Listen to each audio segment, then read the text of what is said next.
원래 아브라함이 첫 번째 상징 헌재에 성공했더라면 그 부모의 믿음을 계승한 자식들이 실체 기대를 세워야 되는 것이죠. 실체 헌재를 해야 됩니다.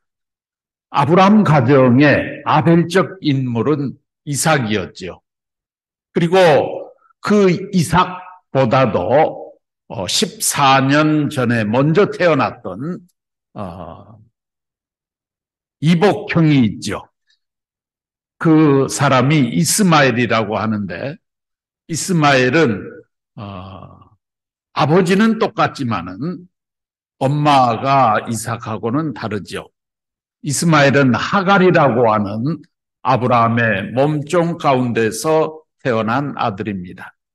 하나님께서 아브라함의 부인인 사라에게 자식을 안 주셨기 때문에 결국 사라가 그 남편을 위해서 하갈이라고 하는 몸종을 아브라함의 잠자리에 같이 하도록 해가지고 거기에서 얻은 아들이 이스마엘입니다.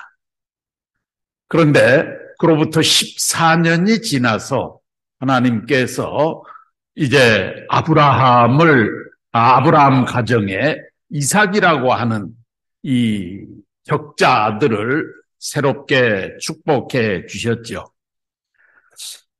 아브라함이 상징 헌재에 성공했더라면 이 이삭과 이스마엘이 가인과 아벨의 입장에 서서 실체 헌재를 해야 했습니다.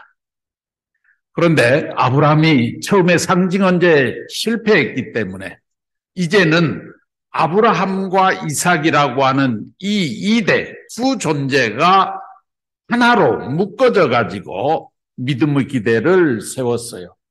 그렇기 때문에 실체 기대는 그의 아들대로 넘어간 것이죠. 그렇기 때문에 이삭과 이스마엘 사이에서 실체 헌재가 이루어지는 것이 아니고 이삭의 아들들 가운데에서 이제 실체 헌재를 하게 되는 것이죠. 이삭에게는 쌍둥이 아들이 있었습니다. 동생이 야곱이고 형이 에서인데 이 에서와 야곱을 세워서 실체 기대를 세우는 섭리를 해나가시게 된 것이죠. 실체 기대는 바로 타락성을 벗기 위한 탕감 조건을 세우어서 실체적으로 인간, 자녀와 인간을 복귀하는 그런 조건이기 때문에 먼저 차자인 아벨이 부모의 믿음을 그대로 계승해서 부모와 심정일체를 이루고 그 기대 위에서 이제 형인 에서, 가인적 입장에 있는 에서가 이 야곱에게 애중불통의 도리를 다하면 실체 헌재가 이루어지는 것이죠. 실체 기대가 이루어지면 메시아가 등장할 수 있게 되는 것이죠. 그래서 이삭 헌재를 성공하고 난 다음에 하나님의 관심과 섭리는 이삭을 중심 삼고 이제 얘기가 진행이 됩니다. 그것은 아브라함을 중심 삼고 하나님이 원래 세우려고 했던 그 뜻이 이제는 이삭과 그의 아들대로 넘어갔다 하는 것을 의미하는 것입니다. 이 이삭 가정의 에서와 야곱에 대한 이 얘기가 성경의 많은 부분을 할애하면서 등장을 하게 됩니다. 아버지인 이삭이 상징 헌재를 성공했기 때문에 이제 실체 헌재를 하기 위해서 야곱과 에서가 등장을 하는데 그 먼저 야곱이 하늘편 중심 인물로서 차자로서의 믿음을 세워야 되죠. 그 기대 위에 이제 형 에서가 그 야곱 앞에 애중불통의 도리를 하는 그런 섭리의 노정을 하나님은 진행하신 것이죠. 그래서 참 웃지 못할 얘기들이 성경에 여기저기 기록이 되어 있습니다. 야곱이 아벨의 입장을 복귀하기 위해서 찾아 중심 인물의 입장을 복귀하기 위해서 야곱이 걸어갔던 그런 내용이 엄마 복중에 있을 때서부터 그 사건으로 그렇게 진행이 되면서 성경에 기록되어 있어요. 어머니가 리브가인데 그 리브가가 아기를 가졌는데 쌍태를 가졌어요. 그런데 그 아기들이 엄마 복중에서 그냥 서로 맨날 싸우는 거예요. 그러니까 리브가가 너무너무 배가 아파가지고 떼굴떼굴 구르다가 하나님 앞에 기도를 합니다. 왜 내가 이렇게 고통을 받아야 됩니까? 했더니 하나님께서 리브가야, 네 속에 쌍태가 들어있는데, 두 나라가 들어있는데 큰 자가 작은 자를 섬기게 될 것이다 하는 그런 말씀을 주십니다. 그때 리브가는 확실히 알았어요. 얘는 쌍둥이가 있는데 그 쌍둥이 가운데서 하나님이 진짜 사랑하는 아들은 둘째 아들이구나. 동생을 하나님이 더 사랑하는구나. 리브가의 믿음이 대단한 것은 바로 그 점에 있습니다. 당시에 이 유대민족, 아브라함의 후손들, 그 사람들의 그 풍속은 장자상속이에요. 그렇기 때문에 아버지의 관심과 부모의 모든 관심은 장자 쪽에 이렇게 관심이 있죠. 뿐만 아니라 아버지가 죽을 때쯤 되면은 손을 들어서 그 장자를 불러다 놓고 부모가 하나님 앞에 세웠던 모든 조건들을 다 장자 앞에 축도로서 인수인계를 해주는, 상속을 해주는 그런 전통을 가지고 있기 때문에 장자를 사랑할 수밖에 없어요. 그런데 리브가는 그렇지 않고 차자를 사랑하게 되죠. 그것은 복중에 임신해 있을 때 하나님으로부터 들었던 음성 때문에 그렇습니다. 하나님은 야곱을 더 사랑하셨죠. 야곱을 하나님이 더 사랑하실 수밖에 없는 이유는 그가 하늘편 섭리의 실체 기대의 중심 인물이 되어야 될 하늘편 사람이기 때문에 하나님은 그 차자인 동생을 더 사랑할 수밖에 없으셨던 것이죠. 그 이외에도 이렇게 그 아이들이 태어나가지고 성장하는 과정, 그 과정에 있었던 여러 가지의 얘기들이 성경에 참 기록이 되어 있습니다. 아까 조금 전에 말씀드린 복중에서 에서와 야곱이 서로 싸웠다 하는 그런 내용, 창세기 25장에 기록되어 있는 내용입니다. 그런데 두 아이가 태어나가지고 큰아이에서는 굉장히 사내답게 생겨서 키도 크고 그리고 몸에 털도 많이 나 있고 그리고 성장해 가면서 산으로 들로 돌아다니면서 사냥 같은 것을 아주 즐겨하는 그런 아들로 성장을 했어요. 그런데 동생 야곱은 태어나면서부터 허약한 체질을 타고났어요. 그리고 성격적으로도 형 에서처럼 아마도 형님 따라다니기 귀찮아서 싫어서 그랬는지는 모르지만 형하고는 전혀 다른 성격의 소유자죠. 엄마 치맛자락이나 붙들고 부엌에나 들락거리면서 엄마 심부름 해주고 엄마하고 친하게 지내는 그런 아들로 성장을 합니다.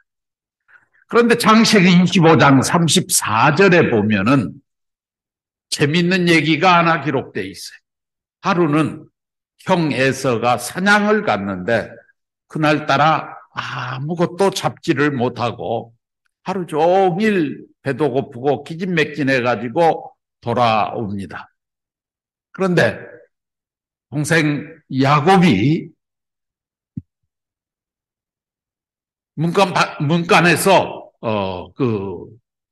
떡과 팥죽을 끓이고 있는 거예요. 팥죽을 끓이고 있으니까 형이 들어오다가 보니까 그 팥죽이 맛있게 생겼으니까 동생한테 이보게 나 팥죽 한 그릇만 좀 다오. 그랬더니 동생이 하는 얘기가 형님이 달라고 하니까 내가 주기는 주겠는데 세상에 공짜가 어디 있습니까? 저에게도 조건이 있습니다. 이렇게 조건을 걸고 나오는. 그러니까 그게 뭐냐 그랬더니 형님 한번 생각해 보세요. 형하고 나하고 이 세상에 태어난 것은 몇 시간도 안 되고 몇 분 차이로 태어났는데 나는 계속 지금까지 형님이라고 형을 깍듯이 대했는데 형은 맨날 나한테 반말하고 동생이라고 무시하고 윽박지르고 그러지 않았느냐. 그러니까 나도 형이 한번 돼보고 싶으니까 내가 이 팥죽을 줄 테니까 나보고 형이라고 한마디만 하면 이 팥죽 몽땅 다 주겠습니다. 이러는 거예요. 그러니까 에서가 가만히 생각해 보니까 그 녀석 말에도 일리가 있거든. 쌍둥이로 태어났으니까 몇 시간 간격으로 태어났는데 지금까지 자기는 계속 형 노릇만 했고 동생을 무시하고 그랬단 말이에요. 그러니까 그 동생의 말에도 일리가 있다. 그렇지만 내가 저를 형이라고 한번 한다고 해가지고 지가 형 되는 것도 아니니까 지금 나는 배가 고프니까 이 팥죽이 더 필요하니까 그래서 그랬는지는 모르지만 그 동생의 요구 조건을 들어줍니다. 그래서 형님 팥죽 한 그릇만 주시지요. 이런 식으로 얘기를 했더니 동생 야곱이 씩 웃으면서 옛다 여기 몽땅 다 있으니까 다 먹어라. 그러고 줘버렸다고 하는 그런 내용이 성경에 기록이 돼 있어요. 성경에 할 일이 없어서 이런 내용들을 기록하지는 않았겠죠. 뭔가 섭리적인 비밀과 뜻이 들어있기 때문에 이런 내용을 기록을 했을 것입니다. 그런데 그 이후에 계속 이 동생 야곱은 자기가 형한테 형의 그 권한을 한번 뺏었다 하는 이 내용을 중심 삼고 계속 행동을 하고 처신을 해 나가려고 그러죠. 그러다가 보니까 이 형제 간에 여러 가지 갈등이 있었어요. 하지만 아버지 입장에서 보면 그건 자기들 둘 사이에 뭐 동생 형을 주고 사고 팔고 했는지는 모르지만 부모가 볼 때는 전혀 다르죠. 그렇기 때문에 아버지 이삭은 어디까지나 장자를 이 에서를 장자로 생각을 하고 야곱은 동생으로 생각을 했죠. 그런데 또 창세기 27장의 기록을 보면 이런 내용이 또 기록되어 있어요. 어느 날 이제 이삭이 나이가 좀 많아져가지고 눈이 침침해서 앞이 잘 안 보이는 거예요. 그러니까 이삭이 언젠가는 내가 이제 죽을 날이 가까워오는구나. 그래서 내가 죽기 전에 내가 하늘을 대해서 섬겨왔던 모든 것을 자식에게 이제 인수인계를 해줘야 되겠다. 그렇게 생각을 해서 형 에서를 불러가지고 얘기를 합니다. 내가 눈이 침침해서 앞이 안 보이게 됐으니 너에게 축복을 해줄마. 축복을 계승해 줄 테니까 그러기 전에 네가 나가서 사냥을 해가지고 맛있는 음식을 만들어 오면 내가 그 맛있는 음식을 맛있게 먹고 난 다음에 너에게 축복을 해주마. 축복도 그냥 공짜로 받는 거 아니라는 얘기죠. 우리는 오늘 축복 가정들 축복을 그냥 공짜로 받는데 성경에 보면은 이삭이 아들 장자에게 그 축복을 해줄 때도 먼저 네가 가서 준비해가지고 사냥을 해서 맛있는 음식을 가져와라. 그러면 내가 그걸 맛있게 먹고 난 다음에 축복해 주마. 이렇게 말씀을 하고 계십니다. 축복받는 방법은 내가 해야 될 책임과 사명을 하고 난 다음에 부모를 충분하게 기쁘게 해드리고 난 다음에 그 다음에 받는 것이 축복이라고 하는 사실 우리가 잊지 말아야 될 것 같습니다. 자, 그 얘기를 들은 에서는 아버지 알았습니다 하고 활통을 메고 옷을 갈아입고 사냥을 하러 갔습니다. 사냥을 하러 나간 그 사이에 그 아버지 옆에서 이삭의 얘기를 들었던 리브가, 엄마 리브가가 생각이 좀 달랐어요. 리브가는 처음부터 하나님께서 사랑하는 아들은 야곱이기 때문에 동생에게 하늘의 축복이 계승되어지기를 바랬죠. 그런데 아버지 이삭이 에서에게 상속해 주겠다고 하는 그런 입장에 섰기 때문에 리브가가 에서를 따라 나와서 에서를 사냥을 보내놓고 난 다음에 동생 야곱을 불러가지고 야곱으로 하여금 네 아버지가 네 형에게 전부 축복을 해주겠다고 하니까 너 이러고 있어서는 안 된다. 네가 그 아버지의 축복을 받아야 된다. 라고 얘기하니까 야곱이 하는 얘기가 아버지가 아직 눈이 먼 것, 완전히 먼 것도 아니고 정신이 나간 것도 아닌데 눈이 침침해서 잘 앞이 안 보인다고 하지만 그래도 어떻게 자식을 못 알아볼 수 있겠습니까?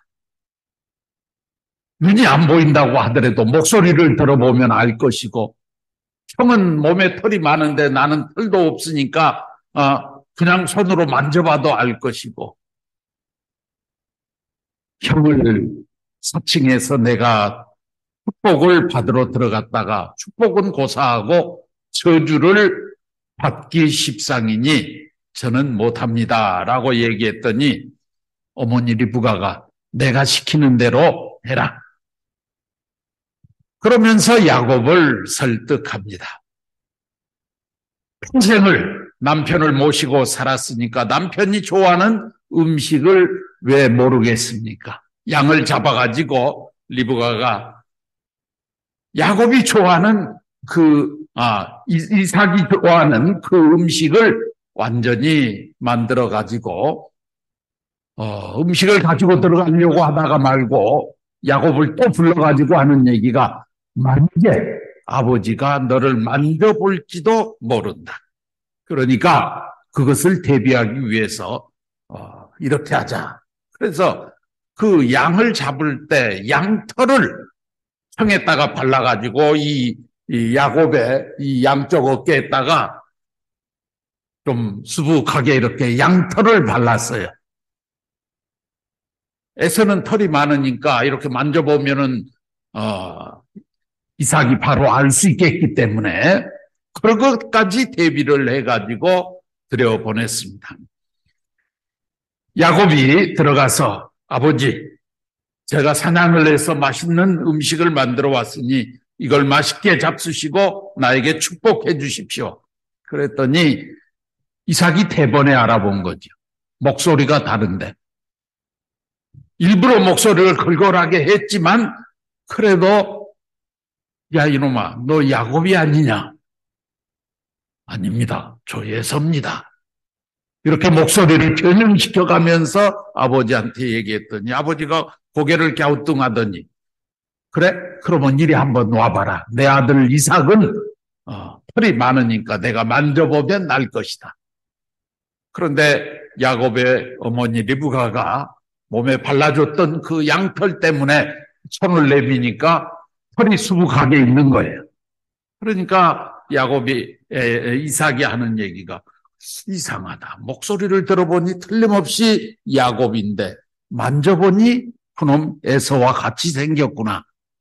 그러면서 미심쩍지만은 그 해온 음식을 맛있게 먹고 야곱에게 축복을 다 해줘 버렸습니다. 축복을 받고 야곱은 그러면 나 살려라 하고 이제 밖으로 뛰쳐나갔는데 바로 조금 있다가 이제 에서가 사냥해서 돌아와가지고 음식을 만들어가지고 아버지 앞에 가지고 가서 아버지 이 음식을 드시고 저에게 축복해 주십시오 했더니 이삭이 하는 얘기가 야 이놈아 무슨 축복을 2번씩이나 받냐. 1번 받았으면 됐지 뭘 또 해달라고 그러느냐. 그러니까 무슨 얘기입니까? 제가 에서입니다. 제가 이제 왔습니다. 이러면서 이삭에게 얘기를 합니다. 그때서야 이삭이 자기가 축복을 앞에 해줬던 그 아들이 미심쩍다고 생각하면서도 축복을 해줬는데 그 아들이 바로 야곱이었다는 사실을 알게 됩니다. 그래서 내가 네 동생 야곱에게 속아서 축복을 이미 다 해줘 버렸다. 너에게는 해줄 축복이 없느니라. 그러니까 에서가 울면서 이삭에게 매달립니다. 아버지, 아무리 그렇지만 나에게 해줄 축복이 아무것도 없습니까? 찌꺼기라도 있으면은 좀 나에게 축복을 해 주십시오. 라고 얘기했더니 이삭이 하는 얘기가 이놈아, 축복을 해주는데 찌꺼기를 남기고 해주는 법이 어디 있느냐? 축복은 몽땅 다 야곱에게 가버렸다. 그러니 내가 너에게 해줄 말이 하나 있다면 넌 지금부터 비록 동생이지만 야곱을 네 형처럼 생각하고 평생을 모시면서 살아라 라고 말씀을 해 주십니다. 화가 난 에서는 나오자마자 를 갈면서 동생을 죽여버리겠다고 그렇게 별기등등 해가지고 찾아다닙니다. 이 에서의 모습을 지켜보던 어머니 리브가가 동생 야곱을 불러서 야곱아 너 여기 있다가는 형한테 맞아 죽게 생겼어. 그러니 형의 진노가 풀릴 때까지 내가 다시 연락을 할 때까지 빨리 도망을 가. 어디로 갈까요? 우리 친정집 하란이라고 하는 데 가면은 외삼촌 라반이 살고 있으니까 그 집에 가서 좀 숨어 있어라. 그래서 야곱은 이제 피난 밭다리를 준비해가지고 피난길에 올랐습니다. 가는 도중에 밤이 됐어요. 사막 땅에서 하늘을 입을 삼고 땅을 요삼고 돌을 벽에 삼아 잠이 들려고 하는데 비몽사몽간에 꿈을 꾸었어요. 하늘에서 큰 사다리가 내려오더니 그래서 그 사다리가 이렇게 쳐다보니까 사다리 꼭대기에서 천사들이 오락가락 하는 거예요.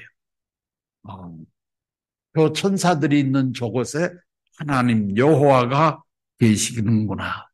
그래서 야곱은 자려다가 말고 벌떡 일어나가지고 자기가 베고 누웠던 베개와 같은 그 돌을 그 땅에다가 묻어서 기둥을 만들어 놓고 하나님께 기도를 하고 떠납니다.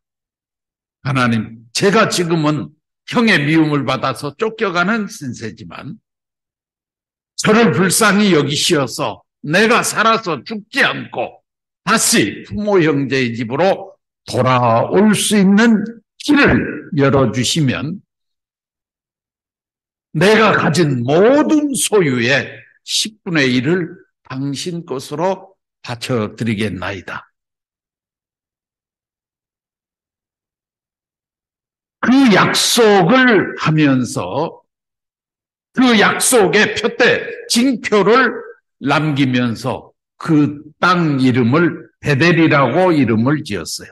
베델이라는 뜻은 기쁨이라는 그런 뜻인데 하나님을 만나서 기쁨을 야곱이 비로소 느꼈다는 얘기죠. 그런 입장에서 그곳을 베델이라고 이름을 지어놓고 다시 날이 밝아서 이제 출발을 해서 외삼촌 라반 집에 가서 20년 동안 머슴살이를 합니다. 머슴살이를 하면서 거기에서 부인을 만들고 아들, 딸을 만들고 그리고 많은 재물을 거기에서 자기의 소유물로 이렇게 만들어 나갑니다. 그 라반에게 두 딸이 있었어요. 큰 딸이 레아고 둘째 딸이 라헬인데 이 레아와 라헬, 레아는 아주 잘 못생겼어요. 외모가. 그런데 라헬은 아주 예쁘장하게 잘생겼어요. 그러니까 야곱이 흠모하는 사람은 이 라헬이었어요. 그 라헬을 얻기 위해서 7년 동안을 야곱은 월급을 안 받고 외삼촌 집에서 머슴살이를 했어요. 7년이 지난 다음에 이제 결혼을 해가지고 첫날 밤을 지냈는데 자고 일어나서 보니까 옆에 누워 있어야 될 라헬이 아니고 언니 레아가 옆에서 잠을 자고 있는 거예요. 그러니까 야곱이 깜짝 놀라가지고 외삼촌 라반한테 가가지고 외삼촌 나하고 약속이 다르지 않습니까? 둘째 딸 라헬하고 결혼을 시키기로 해놓고 레아가 웬일입니까? 라고 얘기를 했더니 그 라반이 하는 얘기가 이 고을 풍습에는 언니가 시집을 안 갔는데 동생이 먼저 시집 가는 법이 없다. 네가 라헬을 얻고 싶으면 앞으로 7년 동안을 또 머슴살이를 하라고 그럽니다. 그러니까 야곱도 이번에는 깨가 나가지고 또 7년 동안 내가 머슴살이 했는데 또 무슨 조건을 달아가지고 딴청을 또 외삼촌이 부릴 수도 있겠다 싶으니까 야곱이 참 그런 거 보면 지혜로운 사람이에요. 외삼촌. 처음에 외삼촌이 나한테 그런 얘기 안 하셨잖아요. 그런데 나중에 또 외삼촌 마음이 달라질 수 있으니까 이제는 외삼촌이 그것을 약속을 철저하게 지키겠다고 하는 것을 저에게 보여주셔야 합니다. 그랬더니 그게 뭐냐 그러면 먼저 저를 결혼시켜 주십시오. 그러면 제가 지금부터 7년 동안 성실하게 머슴살이를 하겠습니다. 그래서 이 외삼촌이 들어보니까 자기가 한번 처음에 그렇게 했기 때문에 조건에 딱 걸려가지고 외삼촌 라반이 야곱의 요구 조건을 들어줍니다. 그래서 7년 후에 결혼을 한 게 아니라 사랑하는 둘째 딸 라헬하고 결혼을 해놓고 7년 동안 머슴살이를 또 해주는 겁니다. 그러니까 두 부인을 얻기 위해서 14년 동안 머슴살이를 했어요. 그런데 이 두 자매가 같은 부인이 됐으니까, 야곱의 부인이 됐으니까 서로 선의 경쟁을 하는 거예요. 그런데 레아는, 못생긴 레아는 애를 바로바로 생산을 하는데 그토록 사랑하는 라헬은 아기가 없는 거예요. 그러니까 결국 이 동생이 언니를 질투한 나머지 자기가 데리고 있던 몸종 비라라고 하는 그 몸종을 야곱 방에 들여보내가지고 그 몸종으로 하여금 자기를 대신해서 아기를 낳아달라고 그렇게 부탁을 했어요. 그러다가 보니까 그 빌하가 이제는 야곱의 뭐라고 할까요? 임실 부인은 아닌데 또 다른 아기를 생산하는 부인이 됐죠. 그러니까 이번에는 레아가 가만히 보니까 자기 동생이 이제는 몸종까지 동원해가지고 야곱의 사랑을 뺏어가려고 하는구나. 그러다가 보니까는 이 레아도 자기가 거느리고 있던 실바라고 하는 그 몸종을 또 야곱한테 들여보내가지고 애를 생산하게 하는 것입니다.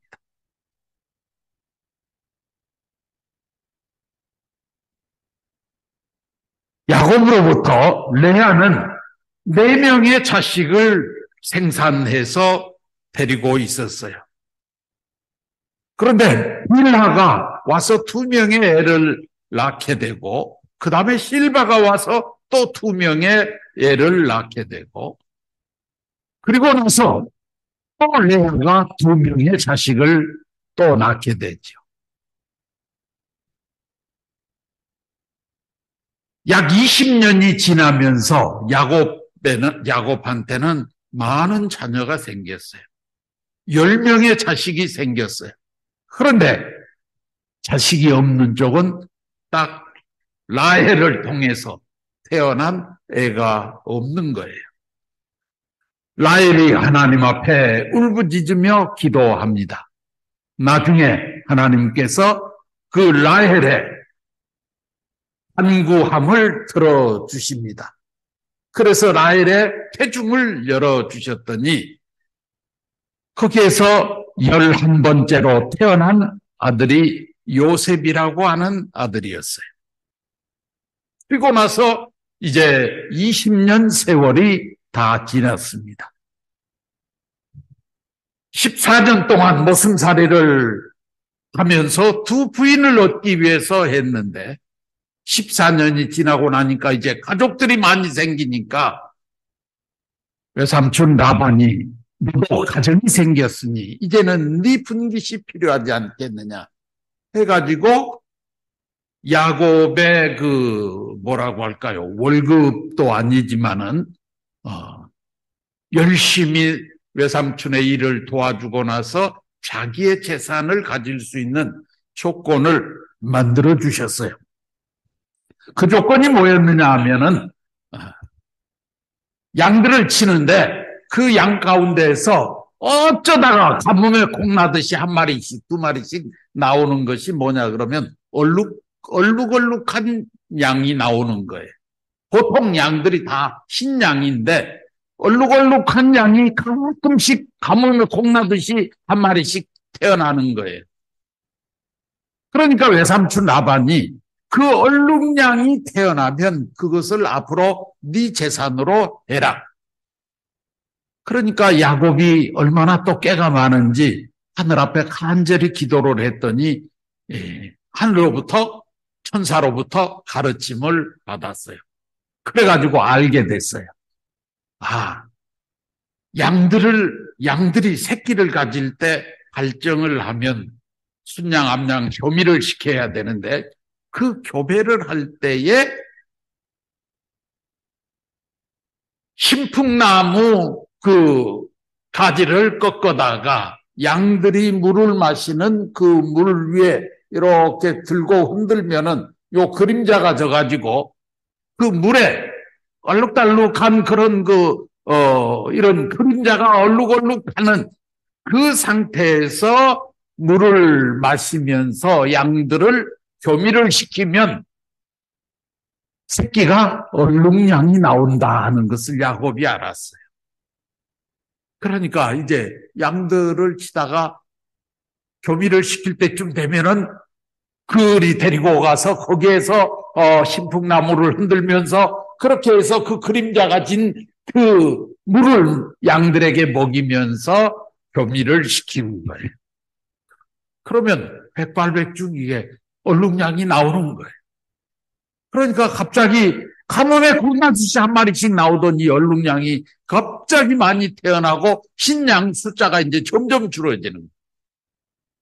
그러니까 라반이 가만히 생각하니까 이게 흰양이 적어지고 얼룩양이 더 많아진다.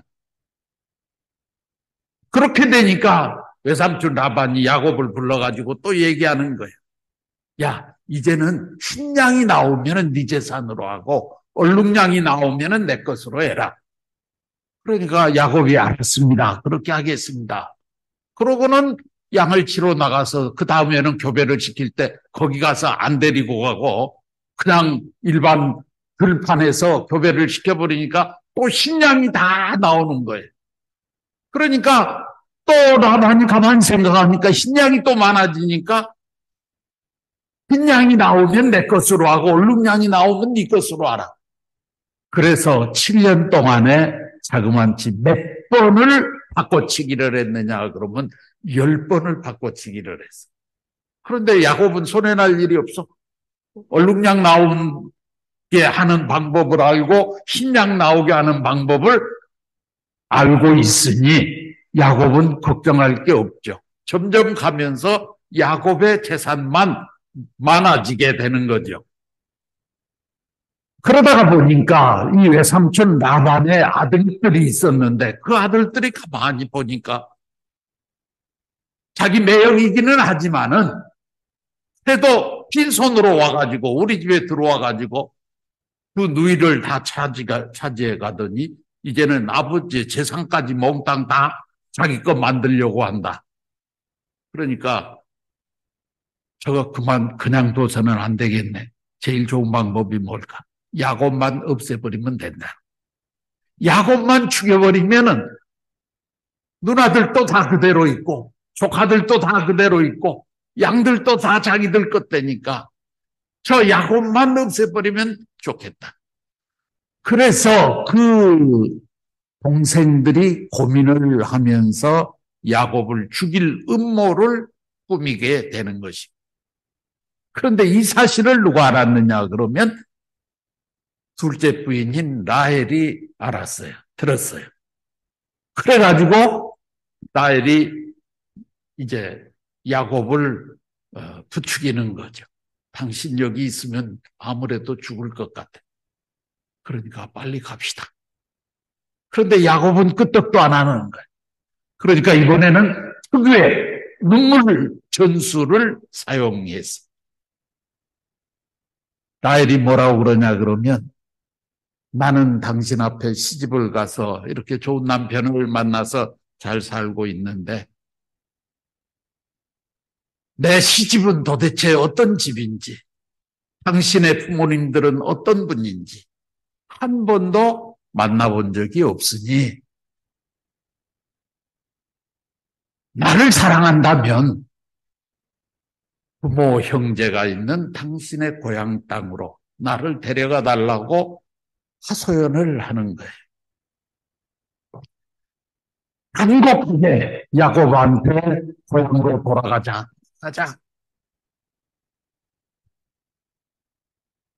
그 권유에 못 이겨서 야곱이 하나님 앞에 기도를 하십니다. 기도를 드리는 거예요. 야곱이 그런 거 보면 참 지혜로운 사람이에요. 임의대로 안 해요. 그런 분위기가 다 조성이 됐음에도 불구하고 궁극적으로 하나님께 기도해서 답을 들어야 돼요. 그래서 하나님께 기도를 했더니 하나님이 나타나셔서 하신 말씀이 야곱아, 지금까지 20년 동안 네가 와서 라반 외삼촌을 어떤 마음 자세로 섬기고 행동했는지를 내가 다 보았다. 그리고 그 라반의 아들들이 너에게 어떻게 처신했다고 하는 것도 알고 있고 라반이 너를 10번씩이나 속여가지고 재물을 너한테 안 주려고 했던 그 모든 것들을 내가 다 보았노라. 그러니 이제는 걱정하지 말고 네 부모 형제가 있는 고향으로 돌아가도 좋다 하는 하나님의 음성이 들립니다. 그 하나님의 음성이 들리자마자 야곱은 됐다. 그리고 이제 보따리를 싸는 것입니다. 그 라반의 아들들이 자기를 죽일 수도 있다고 하는 그런 것을 감지하고 있었던 야곱이기 때문에 그 외삼촌의 아들들이 양떼를 데리고 멀리 꼴을 먹이러 나간 그 사이를 틈을 타가지고 자기 가족들을 데리고 자기 재물, 양들을 전부 데리고 그리고 고향으로 탈출을 시도합니다. 야곱이 떠났다는 얘기를 듣고 난 다음에 라반의 아들들이 모여지고 급히 돌아왔어요. 그리고 라반을 앞장 세워가지고 추격전을 벌이게 됩니다. 그런데 한 가지 조건 잡힌 게 있었어요. 그게 뭐냐 하면은 둘째 딸 라헬이 집에서 나오면서 드라빔이라고 하는 우상이죠. 옛날 우리 한국 사람 표현으로 하면 집에서 모시던 신주단지와 같은 그 드라빔을 가지고 나온 거예요. 그러니까 나중에 외삼촌 라반이 와가지고 전부 수색을 해가지고 그 드라빔을 찾기 위해서 수색을 하죠. 야곱은 그 드라빔을 라헬이 가지고 왔다는 사실 자체도 몰랐는데 라헬이 그걸 훔쳐가지고 왔으니 자기 소유가 아닌 것을 훔쳐가지고 왔으니 야곱이 아주 코너에 몰렸죠. 나중에 하나하나 다 검사를 하는데 야곱은 떳떳하게 자기 재산과 자기 아들, 딸, 가족만 데리고 왔다고 생각했는데 자기가 가장 사랑하는 부인 라헬이 그 외삼촌 집안에 드라빔을 훔쳐가지고 왔다고 하는 사실을 몰랐단 말이에요. 그런데 그것이 발각되는 날이면 야곱은 꼼짝없이 도둑으로 몰려서 죽을 수밖에 없는 그런 상황. 다 검사를 했어요. 야곱은 당당하게 자, 다 검사를 하십시오. 나는 아무것도 잘못한 것이 없습니다. 드라빔을 내놓으라고 하는데 저는 그걸 본 적도 없고 가져오지도 않았습니다. 그래서 그 외삼촌과 그 아들들이 와가지고 야곱의 짐들을 하나하나 다 풀어헤치고 검사를 하기 시작했어요. 그런데 마지막 딱 한 존재가 남아있어요. 라헬입니다. 그런데 라헬이 말 위에서 앉아가지고 안 내려오는 거예요. 그러니까 아버지가 너도 내려와라. 그랬더니 그 딸이 하는 얘기가 아버지, 내가 지금은 내려갈 수가 없습니다. 그래서 왜 못 내려오느냐? 그랬더니 내가 생리가 있어가지고 지금은 움직일 수가 없습니다. 그러니 저를 좀 봐주십시오.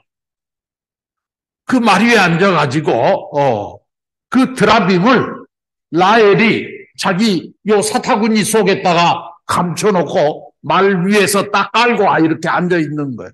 그 내려오면은 완전히 들통나게 돼 있는 거죠. 그러니까 안 내려오면서 거기 앉아가지고 생리가 있어서 내려갈 수가 없습니다. 자기 딸이 몸에 생리가 있어서 내려올 수 없다는데 그걸 무자비하게 끌어내리는 아버지는 없겠죠. 그래서 할 수 없이 그 라반이 그냥 지나갔어요. 그러니까 드라빔이 없는 거예요. 그걸 발견하지 못하니까 야곱이 하는 얘기가 외삼촌 이게 무슨 짓입니까? 그랬더니 외삼촌이 미안해가지고 야곱아 아무리 네가 그렇지만은 나와 더불어 산 지가 20년이 넘었는데 20년이 넘는 이 기간 동안에 너하고 나하고 미운정 고운정이 얼마나 들었는데 한다고 하면 내가 잔치라도 해줘서 보내야 되는 것이 당연한 도리이거늘 그냥 이렇게 떠난다는 게 너무 섭섭해서 내가 왔느니라 이러면서 변명을 합니다. 그리고 자기들이 가지고 있던 모든 것을 털어가지고 거기에서 양을 잡아서 잔치를 해서 야곱에게 잘 가라고 빠이빠이 하고 환송을 해주고 라반은 돌아갔습니다. 이제 야곱은 라반의 추격으로부터 벗어나가지고 돌아오는데 야복강가에 이르렀을 때 야곱은 이제 고민이 많은 거예요. 야복강을 건너서 가게 되면은 자기 부모 형제가 있는 곳에 가야 되는데, 난 신경에 쓰이는 사람은 엄마 아빠가 아니고 자기를 죽이려고 했던 형 에서지요. 그 에서 일을 생각하면서 고향에 돌아가서 에서를 어떻게 대해야 그 노여움을 풀고 우리 형제가 하나 될 수 있을까? 이것을 생각하면서 잠을 못 자고 뒤척뒤척거리고 있는데 야복강가에서 밤에 어떤 큰 거인이 나타났어요. 누구냐 했더니 천사라고 합니다. 왜 그럽니까? 그랬더니 너는 저 야복강을 건널 수 없느니라. 무슨 소리입니까? 나는 건너가야 됩니다. 그랬더니 그러면 나하고 씨름을 해가지고 이기면 내가 보내주마. 그래서 그날 밤에 천사와 밤새껏 씨름을 했어요. 야곱은 체질적으로 강건한 체질이 아니라고 그랬잖아요. 그런데 천사는 이 거군데 그 사람하고 씨름을 하니까 그냥 집어다가 그냥 휙 던져버리면 야곱은 저기 가서 나뒹굴어 버리는 거죠. 그런데 또 일어나가지고 와가지고 다시 또 합시다. 그러고 또 씨름을 또 하는 거예요. 밤새껏 씨름을 해서 야곱은 엉망진창이 됐어요. 나중에는 하늘이게 물고 늘어지니까 천사가 야곱의 환도뼈를 쳤어. 그래 허리가 부러졌어. 허리가 부러졌는데도 불구하고 끝까지 씨름을 아직 승부가 결정 안 됐다고 그러면서 또 대드는 거예요. 그런데 그러다가 보니까 어느덧 아침에 동이 터옵니다. 천사는 동이 트면 하늘나라로 돌아가야 되는데, 그러니까 그 천사가 하는 얘기가 오늘은 승패가 결정 안 됐으니 내일 다시 와서 승패를 겨루자. 그랬더니 야곱이 하는 얘기가 무슨 얘기냐. 오늘 시작했으니 오늘 끝장을 내야 된다. 그리고 끝까지 물고 안 놔주니까 천사는 빨리 돌아가야 되는데 야곱이 놓아주지를 않으니까, 그러니까 천사가 나중에는 손을 들었죠. 에이 지긋지긋한 놈, 내가 졌다. 그래 네 이름이 도대체 누구냐? 그랬더니 난 야곱이다. 그랬더니 그 천사가 하는 얘기가 이제부터는 야곱이라고 하지 말고 이스라엘이라고 해라. 네가 하나님과 겨루어서 이겼다 하는 그런 징표로 내가 주는 축복의 이름이니라. 이렇게 야곱을 축복을 해주고 그 길을 비켜서 천사는 떠나갔습니다. 그래서 야곱은 이스라엘이라고 하는 이름을 가지고 이제는 야복강을 건너가게 됩니다. 그런데 강 건너 저편에 들리는 소문은 형 에서가 군사 400명을 데리고 와서 야곱이 만나기만 하면 죽여버리겠다고 벼르고 있다고 하는 청찰대로부터의 그런 얘기가 들려오는 것입니다. 이때 야곱은 참으로 고민이 깊어졌습니다. 형 에서와 싸워서 400명 군사를 물리치고 이길 수 있는 능력은 없고 자기는 어린 자식들하고 처자식에다가 재물밖에 가진 것이 없는데, 그래서 야곱이 꾀를 생각해서 진열을 새롭게 편성을 해 갑니다. 그래가지고 제일 먼저 자기가 가지고 있던 소, 양 이런 그 재물 가운데서 아주 좋은 그런 내용들만을 쫙 선정을 해가지고 그걸 일렬로 쭉 세웠어요. 그리고 그 다음 대열에 세운 사람이 아들들을 11명의 아들, 그리고 그때 당시에 라헬은 12번째 아이, 그 이름이 베냐민인데 그 12번째 아들을 임신하고 있었습니다. 자, 그런데 그런 11명의 그 아들들을 그 채물들 뒤에다가 이렇게 세우고, 다음에 그 아들들 뒤쪽에다가 이번에는 4명의 행 가운데서 3명을 세우고, 자기 말 뒤쪽에다는 딱 누가 타고 있느냐 그러면 11번째 아들인 요셉, 그리고 그 요셉의 어머니인 자기가 가장 사랑하는 라헬, 이 부인하고 요셉 두 아들만 말 뒤에다가 태워놓고, 요셉은 제일 좋은 재물들을 맨 앞에, 그 다음에 재물들, 그 다음에 아들들, 그 다음에 부인들, 그리고 자기는 제일 뒤에 말을 타고 가면서 자기 말 뒤에 안장에다가 같이 앉혀놓은 사람은 라헬 부인하고 그 다음에 요셉이라고 하는 11번째 아들, 그 아들만 뒤에다가 딱 태우고, 그러고 진열을 세워가지고 가는 것입니다. 그러니까 야곱의 생각은 앞에 제일 튼튼하고 좋은 재물들을 형 에서한테 선물로 줘가지고, 형 에서의 마음이 누그러지면 다행이지만 만약에 안 누그러지면 그 다음에 자기가 가지고 있는 모든 재물들을 다 줘보고, 그래도 안 들으면 이번에는 10명의 그 아들들이 가서 큰아버지 하면서 형 에서 목에 매달려가지고 재롱을 펴보고 형 마음을 누그러뜨리고, 그것도 안 되면 이번에는 새 부인이 가가지고 아이고 시숙님 그동안 잘 지내셨느냐고 인사도 하고, 그러면은 시숙하고 그 사이는 그렇게 만만한 사이가 아니잖아요. 그러니까 야곱의 마음이, 에서의 마음이 누그러지기를 바랬죠. 거기까지 했는데도 에서가 마음을 누그러뜨리지 않고 죽이려고 대들면 그때는 살아남아야 되니까 도망치려고 야곱은 출행랑을 낳았어. 최소한 라헬이 낳았던 요셉이라고 하는 이 아들 하나만큼은 데리고 같이 도망가고 싶어. 그래서 자기 말 한장 뒤에다가 딱 같이 셋이 타고 그러면서 앞에 한 무리 이렇게 보내면서 진을 편성해가지고 갑니다.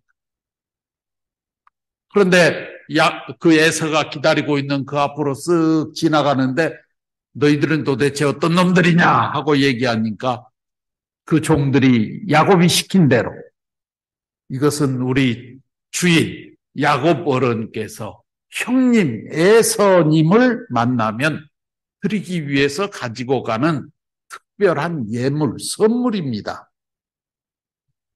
또 조금 있다가 보니까 또 한 무대기가 또 지나가는 거예요. 너희들은 누구냐 그랬더니 똑같은 얘기를 또 하는 거예요. 그때 에서의 마음이 누그러지기 시작했어요. 20년 전에 자기 축복을 받아먹었다는 것 때문에 하나밖에 없는 그 동생을 죽이려고 자기는 20년 동안 칼을 갈아왔는데,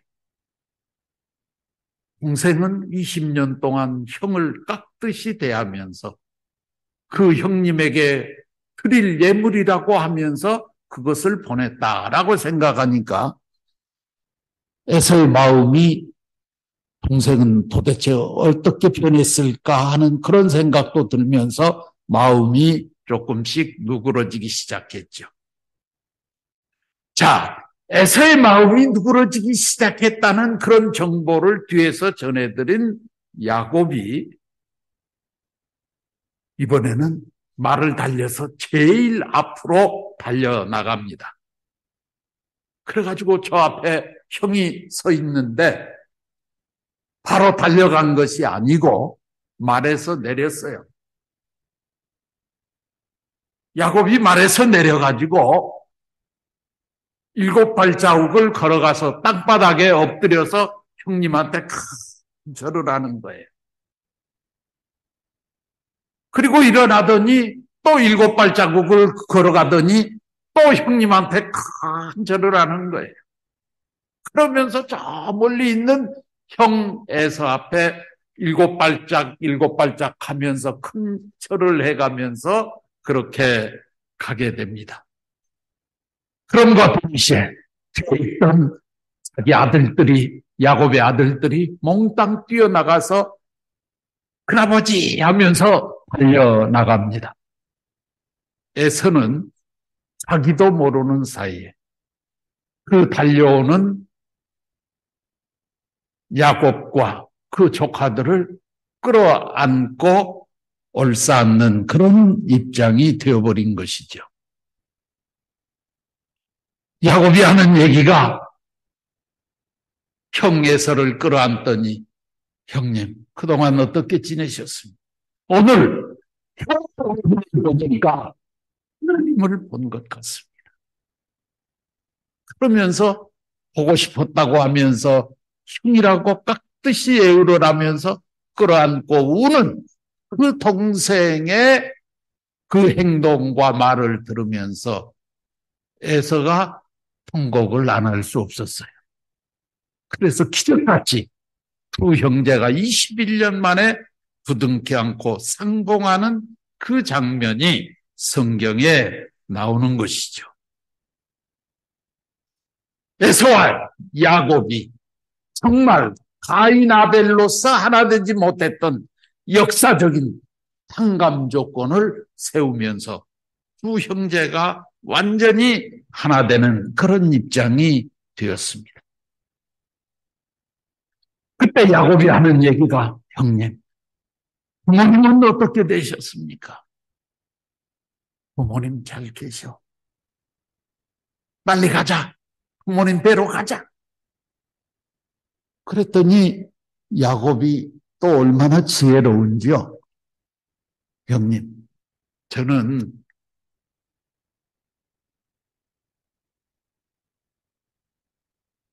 이렇게 보다시피 식솔들도 많고 재물도 많이 양떼도 데리고 가야 되고 그러니까 빨리 갈 수가 없습니다. 제가 좀 들려서 꼭 가야 될 때가 있으니까 급히 갈 테니까 형님 먼저 가십시오. 그렇게 해서 에서를 먼저 돌려보냅니다. 이때 야곱은 만약에 그 자리에서 그런 감격적인 포옹을 했음에도 불구하고 두 형제가 같이 있다가 보면은 이런저런 얘기하다가 보고 그러다가 보면 옛날 얘기 나올 수도 있고 그러면은 그 하나 됐던 그 기대가 다 무너져 버릴 수도 있겠기 때문에 야곱이 참 지혜롭다 하는 생각을 저는 하게 됩니다. 형 에서를 먼저 돌려보내고 자기는 천천히 가면서 다음 제2탄, 제3탄을 준비해 나가는 것입니다. 그런데 제일 먼저 야곱이 에서를 돌려보내고 찾아간 곳이 어디냐 하면 20년 전에, 21년 전에 자기가 하란 땅으로 피난길을 가다가 잠자리에서 하나님을 만났던 베델이라고 하는 그곳에 야곱은 다시 찾아가는 거예요. 그래가지고 하나님 앞에 감사하면서 그 재물을 가지고 하나님 앞에 제사를 잘 지내드리고 11조를 하늘 앞에 드리겠다고 했던 그 약속을 야곱은 지키면서 부모를 만나러 나중에 가는 거예요. 그런 걸 보면 야곱은 참 지혜로운 사람이면서 야곱의 신앙을 우리는 다시 한번 이렇게 생각을 해보게 됩니다. 참 기적같이 에서와 야곱이 형제 상봉을 해서 끌어안고 하나 되었다고 하는 이 탕감 조건을 확실하게 세워놓고 그것이 지속적으로 갈 수 있도록 여운을 남기면서 2탄, 3탄을 준비해가는 이 야곱의 지혜로움은 우리가 정말 본받아야 된다라고 생각을 합니다. 아브라함과 이삭이 합해가지고 믿음 기대가 성공되었죠. 여기에 이제 에사와 야곱이 서로 재물을 보낸 사건으로 말미암아서 야곱과 에서가 서로 사랑하고 목을 끌어안고 하나됨으로 말미암아서 정말 에서가 야곱을 애중굴통했다 하는 그런 조건을 확실하게 세우게 된 거죠.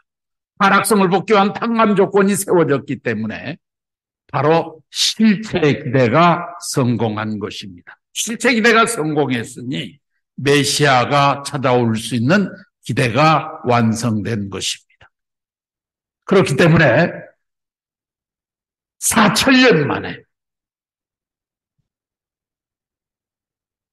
2천년 만에 정말 이 메시아 기대가 완전하게 이렇게 세워졌다 이렇게 볼 수 있고, 그런 면에서 아브라함, 이삭, 야곱 이 3대는 하나님 섭리사에 있어서 굉장히 중요한 의미를 가진 존재가 되었다. 오죽했으면 하나님께서 나는 아브라함의 하나님, 이삭의 하나님, 야곱의 하나님이다 라고 그 3대의 이름에다가 하나님의 이름을 거기에 걸었겠는가 하는 것을 생각해 보게 됩니다. 믿음의 기대와 실체의 기대가 이루어졌으니 메시아가 와야 되는 것입니다. 그렇지만 그때 당시에 이삭 가정을 중심 삼고 메시아를 위한 가정적인 기대가 조성되었습니다. 그러나 사탄 세계는 이미 2000년 동안 섭리가 연장되는 그런 과정 속에서 국가적 판도를 가진 사탄 세계가 형성되어 가고 있었습니다. 그렇기 때문에 하늘편은 이제 가정적 기대가 이루어졌는데 사탄편은 국가적 세계적 기대를 갖추어 놨기 때문에 바로 이삭 가정을 중심 삼고 메시아가 등장할 수 없게 된 것입니다. 하늘편에서도 민족적 국가적 판도를 조성해야 될 필요성이 있었다는 것이죠. 여기에 또 하나, 아브라함이 상징 언제를 실수함으로 말미암아 너의 후손들이 이방의 객이 되어 400년간 종살이 할 것이다 했던 이 400년 형벌의 고역 기간이 아브라함 자손들에게는 남아 있었던 것이죠. 그래서 이 400년 흑암 노정을 거친 터 위에서 메시아는 와야 되는 것입니다. 뿐만 아니라 이 400년 형벌을 받으면서 상감하면서 그 기간을 통해서 민족적인 그런 기반을 만들어야 되기 때문에 이 야곱의 후손들은 요셉을 중심 삼고 애굽에 들어가 가지고 고난 생활을 거치면서 이제 민족을 형성해야 하는 그런 입장이 되었기 때문에 자손들 번성이 굉장히 빨리 이루어지게 되었다는 것도 우리는 알아야 할 것입니다. 야곱을 통해서 우리는 메시아를 위한 사탄 분립의 전형 노정을 배우게 되고, 요셉을 통해서는 이제 애굽으로 먼저 들어가 가지고 아벨의 입장에 서서 탕감 노정을 걸으면서 민족 형성을 해나가는 그런 노정을 걷게 됩니다. 결국 아브라함, 이삭, 야곱이 대체적으로 보면은 3대지만 뜻적으로 보면은 완전히 1대와 같은 것이죠. 그렇기 때문에 출애굽기서 3장 6절에 보면은 나는 아브라함의 하나님, 이삭의 하나님, 야곱의 하나님이다 라고 하나님께서 말씀하신 이유는 여기에 있는 것입니다. 비로소 아브라함 가정을 중심 삼고 아브라함, 이삭, 야곱 3대를 통해서 믿음의 기대, 실체의 기대가 세워졌기 때문에 메시아가 이 땅에 등장할 수 있는 기대가 확립되었기 때문인 것이죠. 아브라함 가정이 보여준 신앙적 교훈에 대해서 마지막으로 말씀을 드리고자 합니다.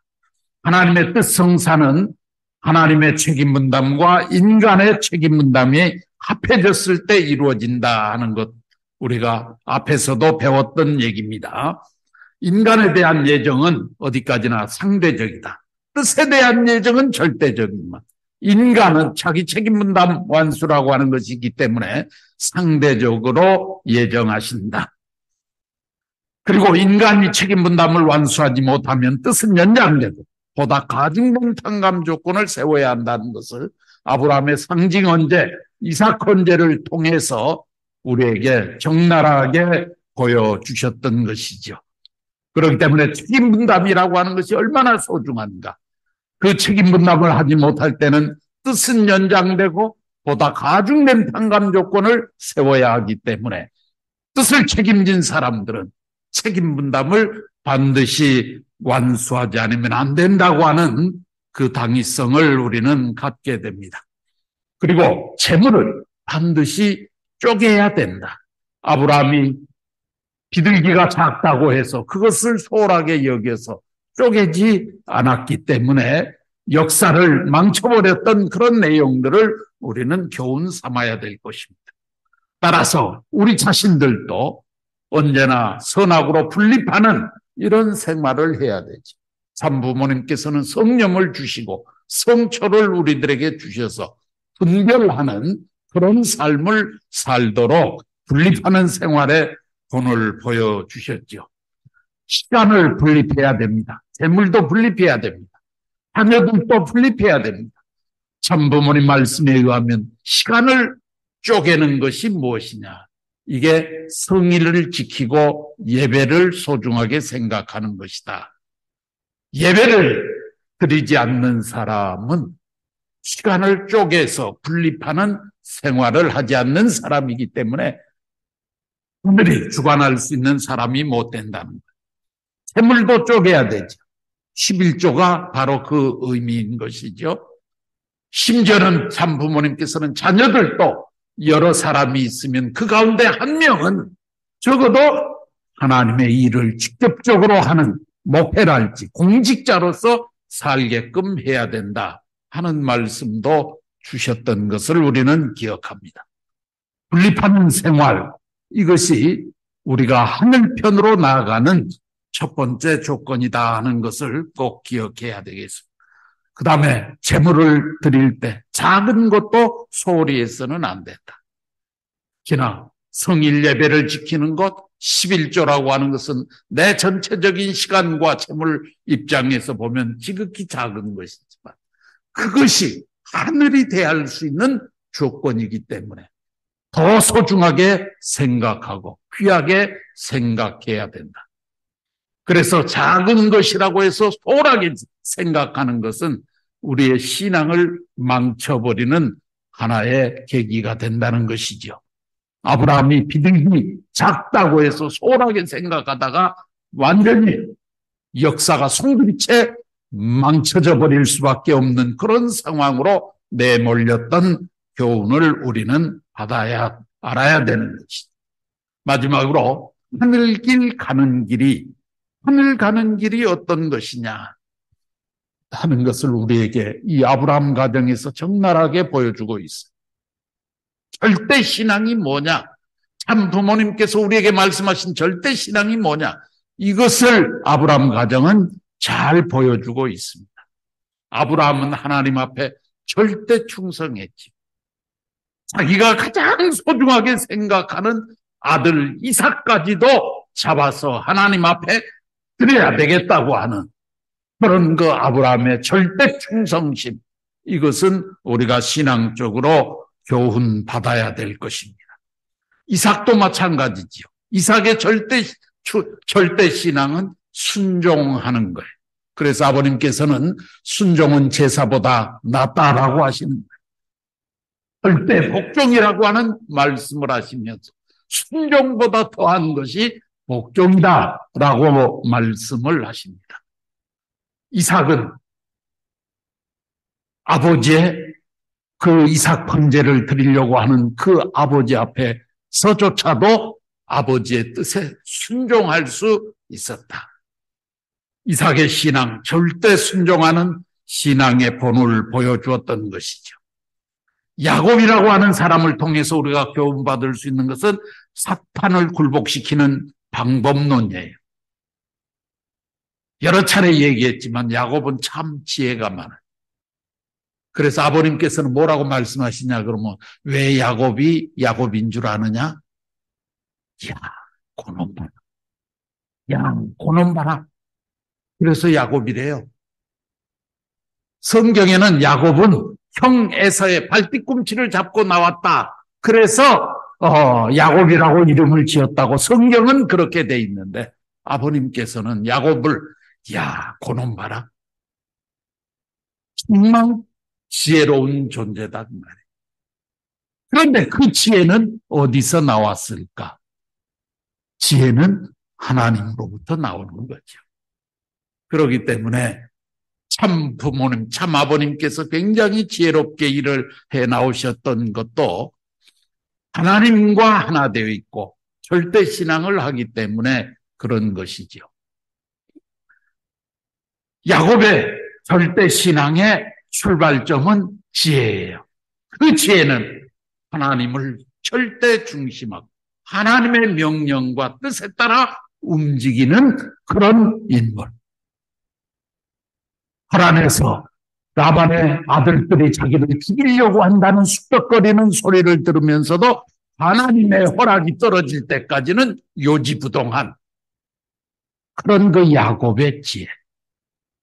에서를 만날 때 에서를 굴복시켜 나가는 그 지혜.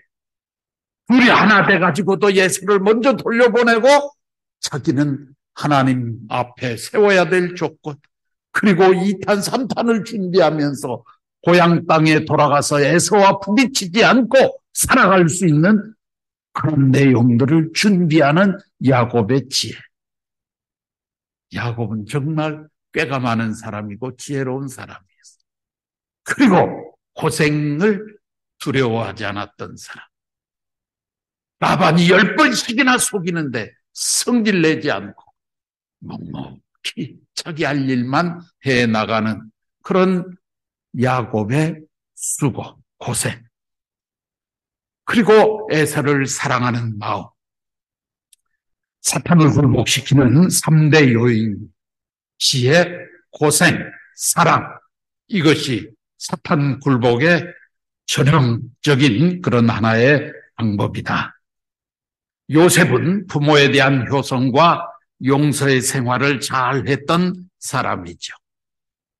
이 아브라함, 이삭, 야곱 3대, 요셉까지 4대에 걸친 이 종적인 신앙관계, 이것도 굉장히 중요하지만 아브라함 가정에서 사라, 리브가, 라헬, 그 며느리 3대로 들어오는 이 부인들의 신앙도 대단한 신앙이죠.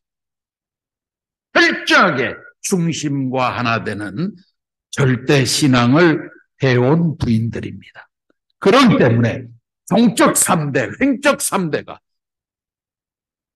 남편 쪽으로 3대, 부인 쪽으로 3대, 3대가 절대 신앙의 기준을 세웠기 때문에 이 아브라함의 후손들을 통해서 하나님은 선민을 형성할 수 있었고 그 선민을 통해서 메시아를 탄생시킬 수 있었다 하는 것을 꼭 기억을 해 주시기를 바랍니다.